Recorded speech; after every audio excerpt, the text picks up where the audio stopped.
Mais uma vez a paz a todos. Agora eu vou falar dos textos bíblicos, onde eu citei no vídeo seguinte, que vai estar na sequência desse que eu estou gravando agora. E para que as pessoas não venham a dizer que eu só citei, mas não, que eu só falei de coisas da Bíblia, mas não mostrei nem disse onde é que estavam os textos.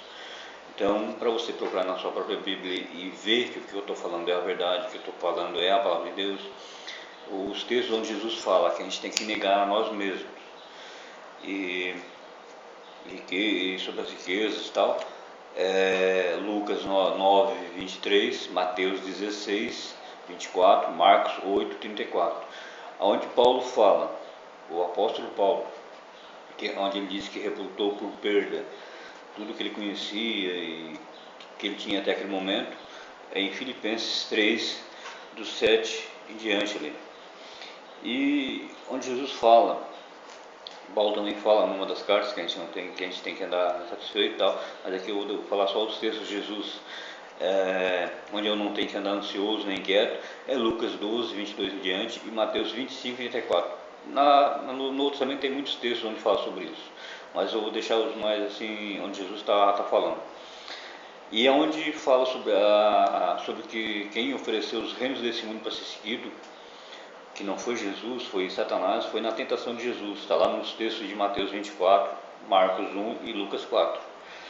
E é onde Jesus fala sobre os falsos apóstolos, falsos cristos, falsos profetas, é Mateus 24, 24, Marcos 13, 22. Em 2 Coríntios, Paulo também fala, Pedro também fala em alguns textos. Se você for procurar na Bíblia, no Velho Testamento, Deus muito claro, ali em Isaías 58, ele diz bem claro, clame em alta voz como de trombeta, não se cale, fale da transgressão do meu povo, daqueles que estavam dentro do templo, daqueles que estavam transgredindo a palavra de Deus, não estavam andando conforme a direção de Deus para aquele povo. Então Deus levantou Isaías e vai dizer, clame em alta voz o que eles estão fazendo, eles estão errados, eles não estão ensinando o meu povo como deviam estar ensinando, como eu queria que eles ensinassem. Deus não mandou e não manda, e a gente não encontra na Bíblia toda Deus mandando um profeta, um apóstolo, um discípulo, seja quem for, se calar diante de um falso profeta, diante de um falso pastor, porque diz que é pastor de uma igreja. Se ele estiver pregando mentira, se ele estiver pregando algo que está desviando o povo de Deus do caminho, ele não vai deixar, não vai querer que os irmãos fiquem calados. Porque quem é que vai ver um filho indo para o abismo e vai ficar calado vendo o filho cair no abismo? Não vai estender a mão para ajudar, não vai querer que alguém se levante para ajudar. Se você fosse pai e o seu filho fosse por uma estrada que tivesse uma ponte caída e ele encontrasse alguns amigos no caminho, e no caminho esses amigos passassem por ele, estavam sabendo que a ponte estava sem ponte lá na frente, mas não alertaram o teu filho.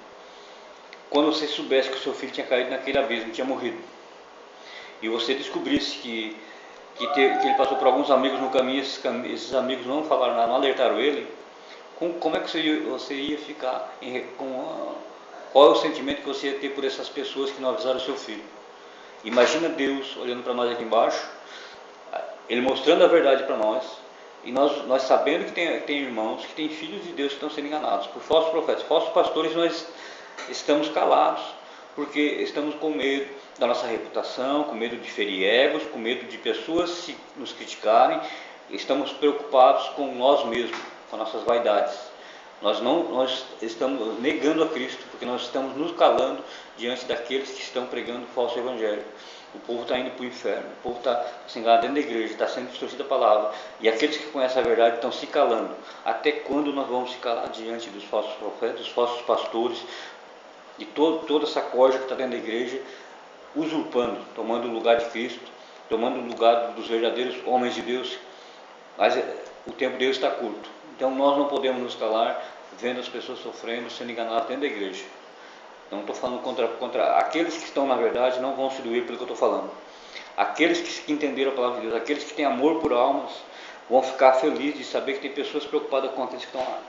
Vão concordar com o que eu estou falando aqui. Fica com Deus, em nome de Jesus, que Deus te abençoe. Amém?